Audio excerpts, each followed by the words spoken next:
তাই পীরকে ভালোবাসতে শিখুন, ফাইজলামি করবেন না, বেয়াদবি করবেন না।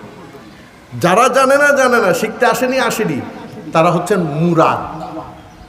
আপনি যদি মুরিদ হয়ে থাকেন, প্রেমিক হয়ে থাকেন, রুহানি সন্তান হওয়ার চেষ্টা করে থাকেন, সর্বশ্রেষ্ঠ আদবটাকে ঢেলে দিবেন। সবচেয়ে সুন্দর মন, সবচেয়ে প্রেম, এখানের কুকুরকে ভালোবাসবেন। এটা আজকে আপনারা ব্যান্ড পার্টিদেরকে দাওয়াত করেছেন, ওনারা আপনাদেরকে চিনে না চিনুক, এখন সে আপনার দরবারের মেহমান, তার যেন কোনো অসম্মান না হয়।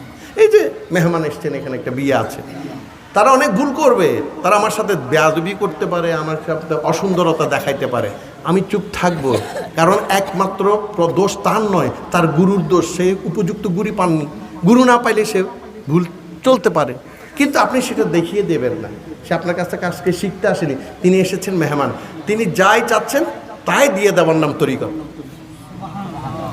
এটা হেফাজত করার নাম মওলায়াত। বুঝতে পেরেছেন? তাই আপনি কারোর সাথে অসুন্দর ব্যবহার করতে পারবেন না, সবাইকে ভালোবাসতে হবে। হিন্দু হোক, বৌদ্ধ হোক, খ্রিস্টান হোক, ইহুদি হোক, যে হবে হোক, আপনার ভালোবাসা যখন সে দেখবে। রসুল মকবুল সাল্লাল্লাহু আলাইহি ওয়াসাল্লাম এক বুড়ির গাঁটটি নিয়ে যাচ্ছে, বুড়িকে জিজ্ঞেস করছেন, বুড়ি আপনি কেন এই ভোর দুপুরে প্রচণ্ড গরমের মধ্যে মক্কা ছেড়ে কোথায় যাচ্ছেন?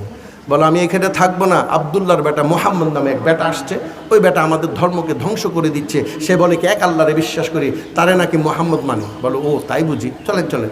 কই যাবেন? বলে পাহাড়ের ওই পারে অপর দিকে আমরা কমলাছড়ি যাব। তিনি সেখানে গিয়ে গাঁটটিটা রাখলেন, আল্লাহ রসুল ঘেমে চুরমাচুর হয়ে গেছেন, তার দাড়ি মোবারক থেকে ঘাম পড়ছে মাথা থেকে। বলে, বাসা এত পথ তুমি 9 কিলোমিটার আমারে এই বস্তা নিয়ে তুমি আসছো, আমি তো আসলে তোমার খেয়াল করি নাই, তুমি তো আমার জন্য অনেক কষ্ট করলে। বাসা তুমি কে? বলে, আমি তো কেউ না, আমি আবদুল্লাহ।